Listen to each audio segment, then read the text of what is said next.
Саламатсыздарбы, урматтуу теле көрүүчүлөр. Нарын облустук медиа борборунун түз эфиринде актуалдуу маек көрсөтүүсү. Ушул жылдын февраль айында өлкө башчысы тарабынан кол коюлган ысырап курчулукту болтуруу максатында жарлыгына ылайык облус аймагында эмне иштер алынып барылып атат? Биз алдыдан мына ушул темада маек курмакчыбыз. Эгерде сиздерди кызыктырган суроолоруңуздар болсо, экранда WhatsApp номерине калтырсаңыздар болот. Ал эми биздин суроолорубузга Президенттин Нарын облусунда өкүлүнүн аппаратынын бөлүм башчысы Өмүралиев Бакыт Сарыкулович, Нарын шаарынын мэри Тутуев Камболот Мусаевич жана Нарын облусунун казысынын орун басары Орозалиев Кумарбек Капарбековичтер жооп беришмекчи. Саламатсыздарбы, студиябызга кош келиптирсиздер. Жогоруда жарлыктын аткарылышы боюнча ушу облуста эмне иштер аткарылып атат? Бакыт Сарыкулович, алгач облус боюнча маалымат берип өтсөңүз. Жакшы болот.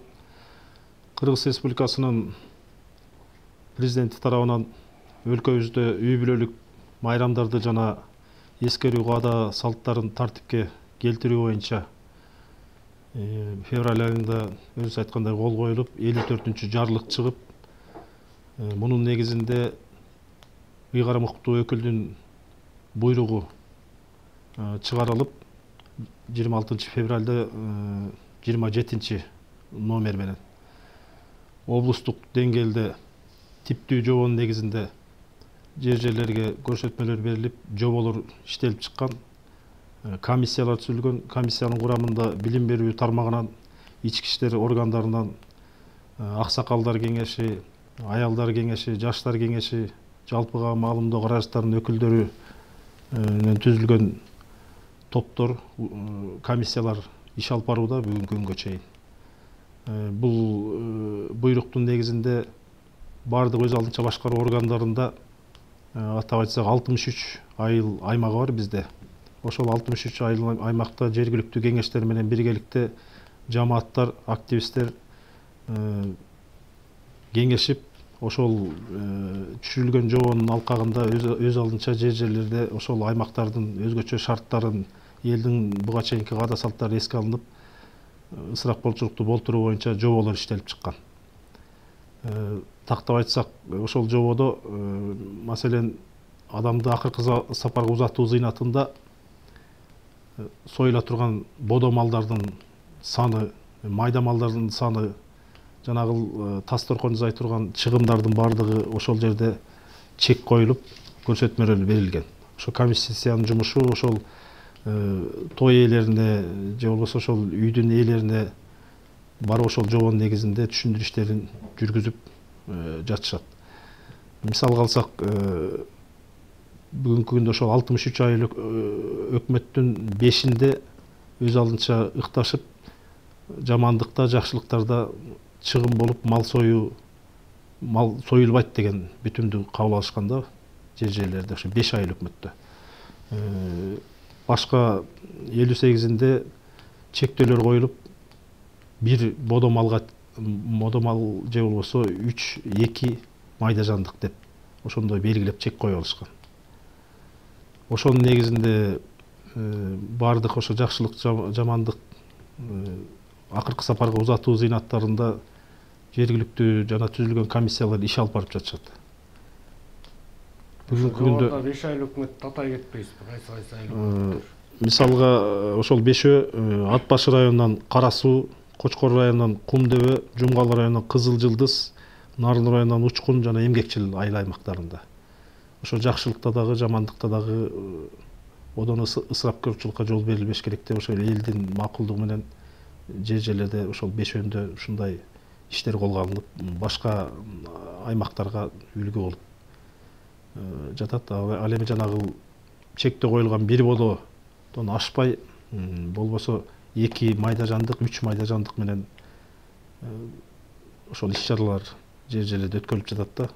Биздин мониторингдин негизинде бүгүнкү күндө ошол комиссиялар аныктап, 2-3 бодону союп, же 5-6 майда жандык кой жандыктарын союп, ошол комиссиянын акт түзүлүп, санкция салынган учурлар каттала элек. Бул деген сөз демек ошо чектөөлөрдүн тегерегинде элдер ошону туура эле кабыл алып, ошондой маселе болуп жаткан айта кетишибиз керек да. Типтүү жоо боюнча маалымат бере кетпейсизби? Ошо облуста кабыл алынган типтүү жоо кандай пункттарды камтыйт?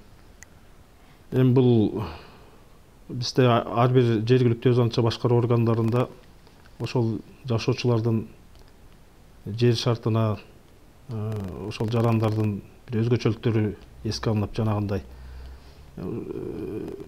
бир башка чейин же эки башка чейин майда жандыкка чейин уруксат берилгендиктери бар. Ошо жободо көрсөтүлгөн. Жерде кабыл алган жоболордо көрсөтүлгөн. Анан жанагы берки салтанаттуу тойлордо минимум көрсөткүчү мүмкүн 30 же 50 болгондор, алга чек жок, бирок максимум 200дөн ашпаш керек. Жанагы ресторандарда, чоң ашкана, кафелерде деген белгиленген. Ошол өлчөм тегерегинде жүргүзүлүш керек деп типтүү жободо белгиленген да. Ал эми ошол шарттар бузулган учурларда административдик чара, коомчулукка уят кароо деген маселелер дагы көрсөтүлгөн да жободо. Жыл башынан бери ошо жарлык чыккандан бери канча бодо мал союлду, канча майда жандыктар союлду, мониторинг жүргүздүңүздөрбү? Былтыркыга салыштырмалуу азайдыбы, көбөйдүбү? Туура, бул жарлыктын негизинде жүрүп жаткан иш-чаралардын мониторингине токтолсок, маселен, ошол февраль айынан баштап бүгүнкү күнгө чейин жылкы баласы, жамандыктыкын айтсам, 189 деп алып атабыз маалыматты. Кой, майда жандыктар 680, 700гө чейин болот, 681. Уй баласы 41 баш. Бул мындай алып караганда башка жылдарга, буга чейинки жылдарга салыштырмалуу бир жыл болот мына чукулда. Бир жылдын көрсөткүчүн абдан кыскарган цифра болуп атат да. Мисалы бир айдын ичинде 63 айыл өкмөттө эми жамандык болбой эле койсун. Бирок болжол менен 2ден алып эсептегенде 126 учур болсо, ар биринде 2ден жылкы союла турган болсо, 300гө чукул жылкы союлмак бир айдын ичинде. Бул жарлыктан кийинки чаралардын негизинде мына 11 айда 128 гана баш болуп атат да. Мурунку учур болгондо 11 айда бир нече миң деп айтсак болмок. Бул кыскаргандыгынын белгиси да. Жогоруда өзүңүз айтып кеттиңиз, ушу өкүлчүлүк тарабынан жумушчу топ комиссия түзүлгөн депчи. Ошо комиссия жерлерди кыдырып, мындай түшүндүрүү иштерин жүргүздүбү, райондорго, айылдарга чейин барып? Канча жолу ушу түшүндүрүү иштерин жүргүзүп атайын, жыйындарды өткөзүп келишти?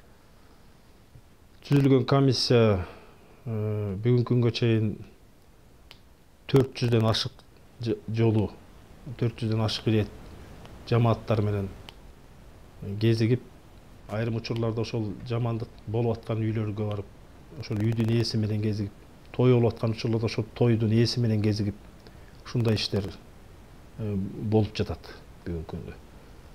Ошо 400дөн ашык жыйында ар биринде 300дөн 400дөн айыл тургундары, жамааттар катышып, ошол түшүндүрүү иштеринде ушу жарлыктын алкагында ысырапкорчулукка жол бербөө керектиги негизи коомчулукка ушундай жайылтылып түшүндүрүү иштери жүрүп жатат да. Камболот Мусаевич, Нарын шаарында жарлыктын аткарылышы боюнча кандай иштер алынып барылып атат?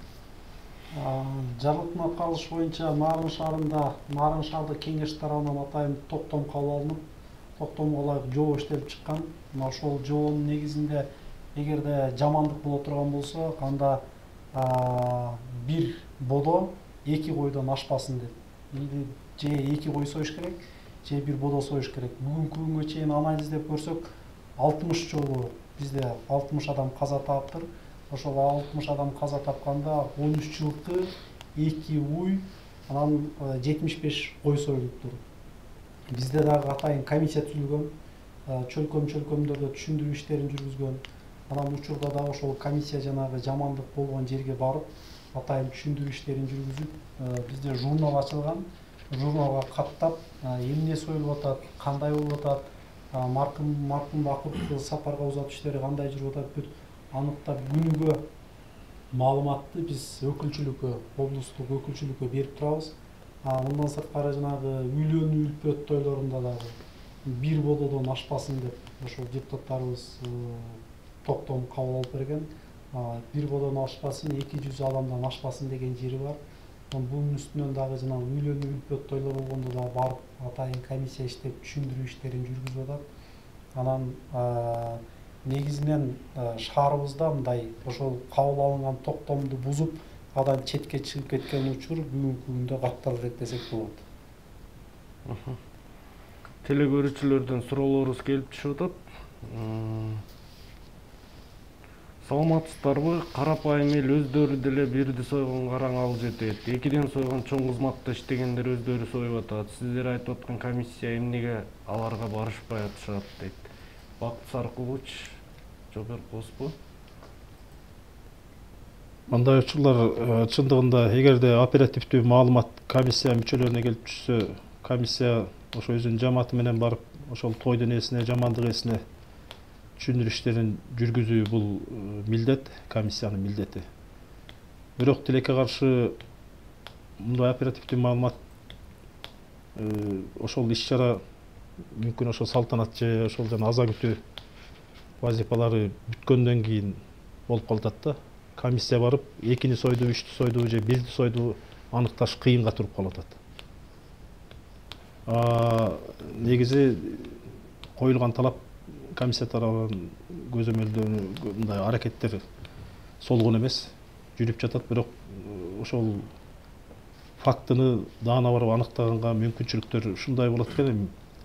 Маселен бир жерде жамандык болсо, койгучакты барып комиссия түшүндүрөт. Чектен ашпаңыздар, ысырапчылыкка жол бербеңиздер деп. Макулдашып, үйдүн ээси макул болот дагы, кандайдыр бир көз жаздым менен жанагындай союмдар болуп кетиши мүмкүн. Ал эми кайра барып, кайра аныктап, кайра ак түзүп, тиешелүү процедуралар жүргүзгөн кыйынга туруп калат да. Мүмкүн бир учурлар болгондур, бирок комиссия даана бүгүнкү күнү аныктап, ак түзүп, тиешелүү санкцияларды колго алган фактылар каттала элек. Камболот Мусаевич, мына баарыбызга маалым болгондой, ушу облустун аймагын менен алып келгенде Нарын шаарында кафе-ресторандар көп да. Тойдун баары азыркы учурда ошо кафе-ресторандарда өтүп калды. Сиздер тарабынан канча жолу ушу түшүндүрүү иштери жүргүзүлүп, рейдтер жүргүзүлүп турабы сиздер тараптан ушу кафе-ресторандарда? Канча жолу өткөрүлдү? Сөзсүз түрдө бул жанагы жамандык, жакшылык болгон жерлерге атайын участковый милицияларыбыз бар, 5 аймакка бөлүнгөн. Ошол кимдин аймагында болуп аткан болсо, алар жана квартальный комитеттер менен биргеликте, тиешелүү комиссия мүчөлөрү менен биргеликте барып түшүндүрүү иштерин жүргүзүп, айтып деп келип атышат. Анан жана жогоруда айткандай, азырынча мыйзам бузуу каттала элек десек болот. Эгерде ошол биздин кеңеш тарабынан кабыл алынган токтомдун жоболорун бузуп, мыйзам чегинен чыга турган болсо, анда бул биздин түзүлгөн комиссия укук коргоо органдарына кайрылып, жанагы укуктук тартиптик чараларды көргөзүп, анан жогоруда айткандай, уяткаруу иштерин дагы жүргүзүшөт. Учурда мисалга ошол указ жарлык кабыл алынгандан бери тынымсыз эле түшүндүрүү иштери жүргүзүлүп атат да.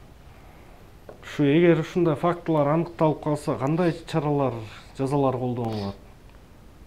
Мисалы үчүн административдик чара, айып пул салуу деген сыяктуулар барбы ушу жобоңуздарда? Көрсөтүлгөнбү? Бул негизинен бүгүнкү күнгө чейин эч бир жаранга айып пул салына элек. Бул жерде ошол уяткаруу, андан сырткары прокуратура органдарына өткөрүп беришет экен. Мисалга жобону бузуп, 2 же 3 жылкы союп койду депчи. Андан кийинки иште ошол прокуратура органдары тергеп, анан сот аркылуу ишке ашат экен да. Азыр баягы так айыптуу салынбагандан кийин айтуу кыйын болуп атат да, монча салынды депчи. Биздин жобобузда көргөзүлгөн эмес, мынча салынсын деген. Анан сот аныктайт экен да. Ислам дини боюнча бул ысырапкорчулукка кандай каралган ислам дининде? Бисмиллахиррахманиррахим. Ассаламу алейкум, урматтуу телекөрүүчүлөр. Жалпы ошол ислам дини боюнча айта турган болсок, албетте адам баласын жараткан, албетте адам баласына акыл эсти берип, анан ошол акыл эси менен айырмалап, адам арам адалды айырмалап берүүгө Кудай Таала берген экен да. Анан эми бул жерде ысырап жөнүндө айта турган болсок, ысырапка аныктама бергенде бул керектүү нерседен, адам баласы өзүнө керектүү нерседен ашыкча пайдаланууну бул ысырап дейт. Анан Алла Таала Кур'ан-ы Каримде Араб сүрөсүнүн 31 аятында айтат: "Аузу биллахи минаш шайтанир ражим. Кулу вашрабу ва ла тусрифу. Иннаху ла юхиббул мусрифин." Садакаллахул азим. Жегиле, ичкиле, бирок ысырап кылбагыла. Себеби ысырап кылганды Кудай Таала жактырбайт дейт. Эми бул жерде айта турган нерсе ошол бир эле аят бизге жетиштүү. Кудай Тааланын аяты бизге чоң бир мыйзам. Мына ошол аяттын ичинде, мисалы үчүн, эгер ысырапчылыкка жол берип койгон болсо, биринчиден аятка каршы чыгат экен. Экинчиден бул адам күнөөкөр болот экен. Үчүнчүдөн ачарчылыкты алып келет экен. Эми бул президентибиздин жарлыгы деле, ошол 54-жарлык деле ошо элибиздин жалпы жумурай журт кыргыз элинин социалдык абалы, экономикалык абалы каралып, анан ошол максатта чыккан. Ошонун эле негизинде, ошол 54-жарлыктын негизинде биздин Азирети Муфтий буйрук чыгарып, муну биз фатва дейбиз, чечим дейбиз, чечим чыгарып, жалпы имамдарга таратып берилген. Облустук казияттарга, шаардык казияттарга, ошондой эле ар бир айылдын имамдарына таратылып берилген. Бул элдерге тааныштуу. Бул чечимде эмне? Ошол эле ушул аяттын негизинде эли журтубуз ысырапчылыкка жол бербесин. Андан кийин ошол карап көрө турган болсок, ошол жамандыкта, айрыкча ошол жамандыкта адам дүйнөдөн өтүп атса, адам союш менен алек болуп, элдердин курсагын тойгузуш менен алек болуп аткан болсо, бул дагы аятка каршы келет экен да. Анан ошол жерден мисалы үчүн элдер ошол келген учурда жаназага мисалы карап көрөлү, жамандыкка келгенде бир тууганым өтүп кетиптир, кудам өтүп кетиптир, же болбосо бир таанышым өтүп кетиптир деп келет. Ошол келгенде адамдар ал жерден курсак тойгузайын деп келбейт экен да. Мисалы тойго келсе тойлоюн деп келет, бирок ушул жаназага келген учурда курсак тойгузайын деп келбейт экен да. Бул жерде шариятыбызда жаназага турсун, бир адам ашыкча туруп койгон болсо, пайгамбарыбыз айткандай 40 киши туруп койгон болсо, мусулман адам, мен мусулманчылыгын аткарып 40 киши туруп койгон болсо, анда ошол дүйнөдөн өтүп кеткен адам бейишке кирет деген пайгамбардын сөзү бар. Мына ошонун негизинде мен жаназага турайын деп келет экен да. Тамак жейин же болбосо ошол жерде сөөп чыккан жерден курсагымды тойгузуп кетейин деген бир дагы мусулман элибизде бир дагы адам келип ал жерге тамак жейин деп келбейт экен да.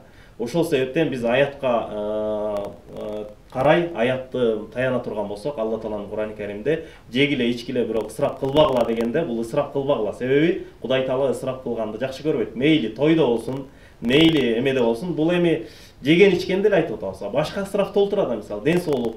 Андан кийин карап көрө турган болсок, убакыт, мына ушундай нерселерге дагы ысырап кылбоо. Ал эми жеген ичкенде айрыкча бизде той ашта, анан кийин жамандыктардан эмне болуп калып атат? Ысырапчылык көпчүлүк учурда болуп калып атат. Анан бул жарлык өз убагында чыкты. Ушул жарлыктын негизинде көпчүлүк айыл өкмөттөр имамдар менен биргеликте сүйлөшүп, мына азыркы атап өткөн айыл өкмөттөрдө имамдар менен бирге сүйлөшүп, анан эл чогуу кабыл алынган нерсе ошол ысыраптын алдын алуу максатында уюштурулган нерсе. Ошондуктан бул жамандыкты айта турган болсок, бир гана ошол дүйнөдөн өтүп кеткен адамды шарияттагыдай, шарияттын негизинде, эми биз мусулман болгондон кийин мусулманчылыктын шарияттын негизинде алып барып көмүү да. Ал жерде 3 күн кармап калуу, убакыт өткөрүү эмес, же болбосо ал жерге жылкы союп алып адамдарды тойгузуу эмес, бирден бир максат ошол жаназасы кабыл болуп, адам Аллахтын астына барган кезде бейишке кирсе экен деген ошол элдин дуасы, батасы, жаназасы, окуган Кур'аны, салган топурагы мына ошол эң чоң маанилүү. Бирок бүгүнкү күндө ошол жарлыктын негизинде ошол элибизде ушул нерсени колубуздан келишинче элибизге жеткирип атабыз. Айрыкча ушул жума намаздарга келеткен. Жума намаздарга адамдар көпчүлүк келген учурда имамдар байма-бай түшүндүрүп атат. Эми ушул жарлык чыкканга чейин дагы түшүндүрүп келген. Жарлык чыккандан кийин дагы ушул байма-бай элибизге түшүндүрүп, айрыкча ушул жалпы 180ден ашык мечитибиз болгон болсо, ошол ар бир мечитке биз карап көрө турган болсок, 100дөн 200дөн адам келсе, 20дан 30дан 40тан адам келсе, ошол жерге түшүндүрүү иштерин жүргүзгөн болсо, ошол элдер дагы кабыл алуусу жакшы, Кудайым буйрсачы. Ал эми мечиттин ичиндегилер, мечитке келбегендер болсочу, мечитке келбегендер соц тармактар аркылуу, телевидение аркылуу мына ушул нерселерди түшүнгөн болсо, буйрса бул нерседе аткарып атат, жеткирилип атат деген нерсе. Ал эми ошол ысырап жөнүндө бул Алла Тааланын аятында болгон болсо, пайгамбарыбыз саллаллаху алейхи вассалам дагы кала берсе ибадатта дагы, сыйынууда дагы ысырапка жол берген эмес. Мисалы, сыйынууда кандай? Даарат алып аткан учурда сахабалардын бири даарат алып аткан учурда пайгамбарыбыз ысырап кылба дейт. Себеби сууну дагы ашыкча колдонуп коюу бул дагы ысырапка кирет. Бүгүнкү күндө светтерди да мына свет маселеси кышында проблема болуп атат. Мына ушул учурларда дагы пайдаланбай турган комнатадагы светти, лампочканы өчүрүп коюу ысырапка жол бербөө болуп эсептелинет да. Ошондуктан жалпы эле аятты ала турган болсок, тойдо болсун, жаназада болсун, үйдө болсун, убакытта болсун, бардык нерселерде ысырапка жол бербөөбүз бул Кудай Тааланын аятынын негизинде. Ал эми фатва жана ошондой эле муфтияттан чыккан чечим, жана ошондой эле президентибиз чыгарган жарлык бул албетте Кур'ан-ы Каримде Алла Таала аятта айтат: "Атыйуллаху ва атыйур расул ва улил амри минкум", Кудай Таалага баш ийгиле, пайгамбарыбыз саллаллаху алейхи вассаламга баш ийгиле, андан кийин башчыңарга, өзүңөр шайлап алган башчыңарга баш ийгиле дегенден максат, эгерде баш ийбей койсом эмне болот десе, сөзүбүздүн башында айткандай, күнөөкөр болот экен. Экинчиден, ысраф кылгандар адамдар бул акырындык менен ал кедейчиликти алып келет экен да. Ошондуктан бул аятта жөн гана шариятыбызда пайгамбарыбыздын тыйган нерсесинде жөн эле нерсе эмес, балким адам затынын, адам баласынын жашоосуна пайдалуу нерсе деген максатта. Ошо муфтият тарабынан кабыл алынган фатва боюнча жөнүнөрөөк айтып бербейсизби элдерге? Муфтият тарабынан бул чечим кандай? Ошол 54-күнчү президенттин 54-күнчү чыгарган жарлыгынын негизинде чыкты дебедикпи? Мына ошол фатвада эң биринчи эле ошол негизги нерсе ошол ысырап кылбаганга аят келген. Ал аятта мен жанагы айткан аят, эми ошол ысырап кылбагыла деген аят. Андан кийин ошол эмеде сөөк чыккан үйдө тамак берилбесин. Себеби тамак берилүү тойго айланып кетет экен. Адамдарды тойгузуу биринчиден. Экинчиден ошол шарияттагыдай ошол фатваны аткаралы. Эмне үчүн? Себеби шариятта келген үйгө ошол жерлерде адамдарды тойгузуп аткан болсо, баягы адамдар күнөөгө батып, Кудай Тааланын астында эмне болот? Күнөөкөр болот. Ошондуктан фатваны кененирээк айта турган болсок, бул жерде фатва деген сөз өзү чечим. Муфтияттын айткан нерсеси, буйругу мындайча айтканда, моуну жаза кыла деген нерсе ошол фатвада эң негизги нерсе ошол аяттын негизинде айтылган да. Ошол аяттын негизинде ысырап кылбагыла, ысырапка жол бербегиле. Тойлордо карап көрөлү. Мисалы, тойлордо ысырап болот, албетте ысырап болот. Биринчиден убакыт ысырап болот. Ал жерде 5 саат, 6 саат убакыт кетип атат. Андан кийин ал жерде канча деген тамактар коюлгандан кийин ошол тамактар желбестен, мисалы, адам бир жесе тоет да. Оорунун 80% туура эмес тамактангандан экен да. Анан кийин аны ошол тамактар төгүлүп кетип аткан болсо, канча деген ачка адамдар болушу мүмкүн, ага муктаж адамдар болушу мүмкүн, жетим жесирлер болушу мүмкүн. Эми мисалы үчүн менин колумда бар деши мүмкүн. Буну да айта кетели. Колумда бар, мен берем деши мүмкүн. Колумда барларга дагы жол бар шариятта. Неге? Бүгүнкү күндө мамлекетибиз шаарларда, айылдарда садикке муктаж, бала бакчага муктаж. Ошол өтүп кеткен атамдын атынан деп бала бакча куруп койгон болсо, жайында көрүндө жатып да соо болот экен да. Мектепке муктаж. Мына ошол мектептеги окуу куралдарга муктаж. Же болбосо ар кандай социалдык эмеде коомубуздагы муктаж адамдар бар. Үйгө муктаж болушу мүмкүн, тамакка муктаж болушу мүмкүн. Кыштын күнү кыран чилдесинде бүгүн көмүргө муктаж адамдарыбыз бар шаар ичинде, айылдарда. Мына ошолорго ошонун атынан канча түшүрсө, мейли 20 бала бакча куруп салсын, мейли 20 үй бүлөнү тойгузуп салсын, мына ошол ысырапка кирбейт экен. Себеби бул жерде ошол колунда барларга дагы эмне кылып койгон? Кудай Таала жол көрсөткөн да. Ошондуктан карапайым элибиз дагы бул нерселерге Кудайга шүгүр, бул нерсеге туура көз караш менен карап, эмне фатваны жана 54-күнчү жарлыкты аткарып атат да бүгүнкү күндө.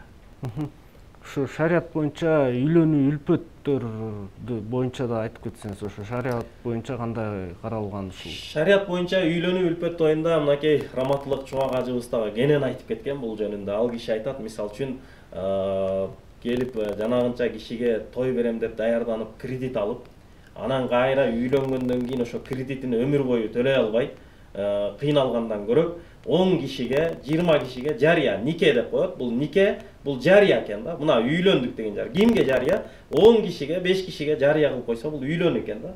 Ошого мисалы үчүн бир кой союп болсо дагы, карыз албастан, бир кой союп болбосо да, койго мүмкүнчүлүгү жетпесе бир аз тамак жасап, элдерге 10 кишиге, 20 кишиге тамак берип, жария кылып койсо, бул үйлөнүү экен да. Ошо шариятта мисалы нике кыйылганда, ошол нике кыйылгандан кийин ошо никесин жарыялаш үчүн гана адамдарга эмне келгиле деп той берип, той дегени ошол адамдарга колунан келишинче бүгүнкү күндө 300 кишиге тамак берем деп 300 кишиге ресторанда өткөрөм деп ал жерде кредит алып алып, жана сөзүбүздүн башында айткандай, же болбосо карыз алып алып, же болбосо адамдардын чөнтөгүнөн жабам деп ниет кылып, бүгүнкү күндө көпчүлүк нерсе ошол жака кетип калды, финансылык жака. А негизи адамдардын келиши тойго эмне? Никеге бата экен да. Бата менен эл көгөрөт дейт го. Үйлөнгөндө, балалуу болгондо мисал үчүн. Ошол бата экен да. Адамдар келип таза жан дүйнөсү менен ошол келип алакан жайып бата берип кетсе, бул эң чоң нерсе экен да. Буга ысырафтын кереги жок. Ошон үчүн бул жерде ошол канча киши келсе, колунан келген тамагын дастарконго коюп, ошолордун келген адамдардын батасын алган болсо, мына ошол чоң той болуп эсептелинет биринчиден. Экинчиден ошо бата алып, андан кийин ошол бир күн деле мисалы үчүн 10 күн той берем эмес, балким бир күн деле ошол нерсени 10 кишиге, 20 кишиге тамак берсе, айрыкча ушу карапайым элдерге да тамак берсе, ошолордун батасын алса, андан кийин мынакей бир жерде мисалы үчүн жакында эле болду, ошол карылар үйүнө, үйлөнүү тойдун акчасына деп карылар үйүнө эки жубай келип не кылды, ошол жерде карылар үйүнө тамак берип, ошол жерден бата алды да. Ошон үчүн тойдо бул ысыраф кылыштын кереги жок. Жанагы эле аят, сөздүн башында айткандай Кудай Тааланын аяты ысыраф кылбагыла деген аят, бул жерде дагы эмне тойдо дагы ысыраф кылбаш керек экен да. Ошондуктан колунан келишинче кылып андан ашканын эмне өзүн кыйналбастан, кредит албастан, карыз албастан, колунда бар нерсесине үйлөнсө, бул дагы шариятка ылайык болуп эсептелинет. Ушу сөзүңүзгө аралжы ушу калың берүү, сеп берүү дегенен бул ата бабаларыбыздан бери келе жаткан салтта, бул шариятта каралганбы? Анан дагы бир маселе, ушу акыркы мезгилдерде ушу соц тармактарда махр темасы дагы аябай талкууланды да, ушулар боюнча да маалымат берип кетсеңиз. Калың берүүнүн жөнүндө айта турган болсок, ошол махр деген сөз азыр соц тармактарда тарап атат. Бул мурда тараган эмес, махр деген сөз билинген эмес. Бул махр арабчасы. Кыргызчасы калың деген эле сөз. Айта турган болсок, мисалы ата-энелер бири-бирине, алар кудалар ынтымакта куда бололу деп бири-бирине эмне кылып атат? Калың алып барып атат, сеп алып барып атат. Эгер шариятыбыздан чектен чыгып кетпесе, ысырапчылыкка жол бербесе, жанагынтип карыздап, карызга батып калганчалык деңгээлде болбосо, бул жерде деле эч кандай неме жок. Бирок калыңды айта турган болсок, бул калың кыздын колуна бере турган нерсе.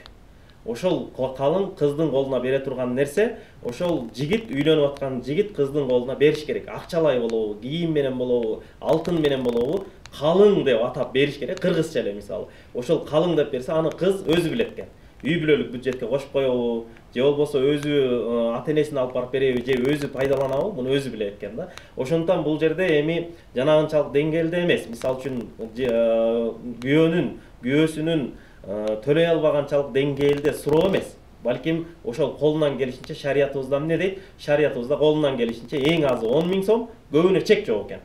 Квартира алып береби, машина алып береби, же болбосо $5000 береби, ага чек жок экен. Эң азы 10 000 сом, көбүнө чек жок болуп эсептелинет экен да. Мына ошонун шарты болгон учурда дагы берип койсо, бул дагы шариятка ылайык. Ошон үчүн калың маселесинде бул жерде ошол кыйналып да калбаш керек. Калың топтойм деп жүрүп, үйлөнбөй өтүп кетпеш керек да бул жерде. Ошондуктан калыңдын дагы мындай айтат да шариятыбызда, кыздын, аялдын жакшысы калыңдын азы дейт да. Калыңдын азы дегенде эми ошого каниет кылып, бирге түтүн булаталы, үй бүлөлүк бюджетибизде береке болсун деген максатта дагы эмне ошол нерсени берсе, бул жерде ошол никедеги молдеке нике окугандагы калың ушул болуп эсептелинет да. Анан эми жанагынчалык деңгээлде iPhone 14 бер же болбосо 570 бер деген сыяктуу бул нерселер чектен ашкандык болуп эсептелинет чындыгында. Ошондуктан шарты болгон учурда, аны дагы ошол нике кыйылган учурда эмес, той болгон учурда эмес, ошол калыңды шарты болгон учурда атап берип койсо, бул ошол калың мойнундагы милдетинен кутулган болуп эсептелинет. Ушу маркумду акыркы сапарга узатуу зыйнатында дагы ушу ата бабадан бери келаткан салт катары кабыл алынып калган элде ушу үчүлүгүн өткөзүү, жетилигин өткөзүү, 40-ын өткөзүү, анан аш берүү дегендер бар эмеспи? Бул шариятта каралганбы ушундай? Шариятыбызда адам дүйнөдөн өткөндөн кийин коюлуп, шарияттагыдай жуулуп, кепинделип, жаназа окулуп, элдер бата дуа кылып коюлгандан кийин Куран окутуу бар негизи. Бирок шариятыбызда так 3 күндөн кийин окутсун, же 40 күндөн кийин окутсун, же болбосо 1 жылдан кийин ашын берсин деген нерсе жок шариятта. Бир гана Куран окутуу бар. Мисалы бүгүнкү күндө ошол Куран окутуу кандай? Мал сойсо, мисалы ошол элдерге колунан келишинче малын соет, мал сойбосо тамак жасап, жөнөкөй тамак жасап Куран окутса, ошол дагы бул Куран окутуу жана ошол Куран окутуунун сооптору багышталып, келген элдин алакан жайганы сооп пайда болот экен да. Ошондуктан 3 күндөн кийин Куран окутабы, 7 күндөн кийин Куран окутабы, шарты болгондо 1 жылдан кийин Куран окутабы, негизи дүйнөдөн өтүп кеткен адамды 1 жылда бир эскерип кое эле эмес. Балким күнүгө эртең менен туруп алакан жайып, Куран окуп, Ясин, Табарак сүрөлөрүн окуп багыштаса, ошол эң чоң сооптуу болуп эсептелинет да. Бирок шариятыбызда негизинен так жооп бергенде 3 күндүк, анан 7 күндүк, 40 күндүк, анан аштык деген нерсе жок да шариятыбызда. Бирок каалаган учурда Куран окута берсе, бул шариятыбыз уруксат берет, эч кандай неме жок, тыюу жок да. Бизге бөлүнгөн убакыт соңуна чыгып бараткандыгына байланыштан да сиздерге эркин микрофон узаталы, Камолот Мусаевич. Баягы жарлыгыбыз жаңы кабыл алынып атканда бир 3 адам келди да магачы. Ушул апабыз өттү эле, жүзгө чукулдап өттү, бир жылкы союлду деп атабыз деп. Ал мезгилде жылкы союуга тыюу салынып, жылкы сойбойсуңар жок десем болбойт, жүзгө чыксаң жылкы сойбойбуз деп. Анан бул биздин таксырыбыз айткан сөздү мен да айттым. Анда ушундай эле сойгуңар келип аткан болсо, шаарга бербейсиңер, бир жол салып коелу же тротуар басып коелу, соогу тийсин десек, анан кийин эмсен өлүктөн жегин келип атабы деп аябай жаман көрдү да менчи. Анан азыр эми айтарым, элге, журтка кайрылып барым. Ошол жарлык кабыл алынгандан кийин, биздин жоболорубуз кабыл алынгандан кийин ошого баш ийип көп ысырап кылбай, эгер чындап эле ушундай чыгарып берем дей турган болсо, бүгүнкү күндө көптөгөн жарандарыбыз шаарыбызга жардам берип атат. Биз ачык айтып атабыз, тыйынына чейин кайсыл жака жумшалып атат. Бүт бир тыйынын жебей, мындай ачыкка чыгарып атабыз да. Ошондо шаарыбызга жардам берсе жакшы болмок. Анан эми бул мамлекеттин жүргүзүп аткан саясаты, президентибиздин жүргүзүп аткан саясатын сөзсүз түрдө баардыгыбыз мындай кош колдоп колдоонго аракет кылышыбыз керек. Мындан ары да биз элибизге, журтубузга түшүндүрүү иштерин жүргүзүп, ушул жарлыкты мыкты ишке ашырып кетебиз деген ойдобуз. Бакыт Сарыкулович. Албетте президентибиздин жарлыгы чыкты. Мунун негизинде муфтият тарабынан фатва жанагы чечим кабыл алынды. Жерлерде бардык органдардын кийлигишүүсү менен жоболор аткарылып жатат. Бирок мен бир нерсени айткым келип атат, ушу жеке адамдын аң сезими. Коомчулукта албетте кимдир бирөөнүн жашоо турмушу өйдөрөөк, кимдир бирөөнүн жашоо турмушу ага салыштырмалуу ылыйраак болушу мүмкүн. Бирок ошол мейли тигил жагы дагы, бул жагы дагы өзүнүн аң сезиминде ошол өзүнүн кылган действиясы менен, иш чарасы менен мейли жамандыктабы, мейли тойдобу, жакшылыктабы социалдык теңсиздикти жаратып койбоймбу деп, өзүнүн байлыгын, бийлигин, мансабын башкача формада, жогоруда Камолот Мусаевич кажыяттарып айтылганда башкача формада көргөзсө да чыгымдарынча. Анан ушул жарлыктын коомдо кабыл алынышы жалпы жонунан айтканда абдан эле туура кабыл алып атышат. Жарлыктын негизинде ошол үй бүлөнүн бюджетинде экономия болуп атат. Ашыкча жанагындай насыя алып алып, жамандыкта, жакшылыкта, карызга белчесинен батып кыйналуулар мындай биздин баамыбызда басаңдагансып калды да. Ошол ар бир ушул учурдан пайдаланып телекөрүүчүлөргө куру намыс деген нерсени ошондон алыс болуп эле өзүнүн аң сезиминде, өзүнүн мына расмий түрдө мыйзам, фатва муфтияттан, ислам шарттарда дагы ушул негизге карманса, өздөрүнүн турмуш шартындай кыйынчылыкка алып келбейт да. Ушул ар бир жараныбыз ушул биз тараптан коюлуп аткан шарттарга туура кабыл алып, ошонун тегерегинде ыкташып иш кылсак деген ойду айткым келет да. Кумарбек Капарбекович. Бир ишти кылганга себепчи болсоң, ошол ишти кылган менен барабар дейт. Анын сыңарындай бүгүнкү күндө ошо элибизге жакшы жагына, албетте күнөөкөр Кудай Тааланын астында күнөөкөр болбостон, албетте жакшы жагына ыктасак, дайыма жакшы иштерди кылып жүрө турган болсок, Кудай Тааланын астында да көптөгөн соопторду алабыз. Ошондуктан бүгүнкү күндө облус аймагындагы жалпы имамдарыбызга элибиз жардам берсе, ошолордун айтканын, ошо имамдарыбыздын айтканын угуп, ошол биргеликте, ошол айылыбызда дагы, айылдарыбызда, жерлерибизде ушул иш-чарада, ушул ысырапчылыктын алдын алуу иш-чарасын жалпы коомчулук биргеликте эме кылсак, бул нерсени жеңебиз. элибизге Кудай Таала тынччылык, береке берсин, ысырапчылыктан алыс кылсын жана ар бир үйгө Кудай Таала тынччылыгын жана ошондой эле ар бир үйгө жакшылыгын берсин. Студиябызга келип кызыктуу маек куруп бергениңиздерге терең ыраазычылык билдиребиз. Бизге бөлүнгөн убакыт ушуну менен соңуна чыкты. Кайрадан эфир аркылуу көрүшкөнчө саламатта туруңуздар.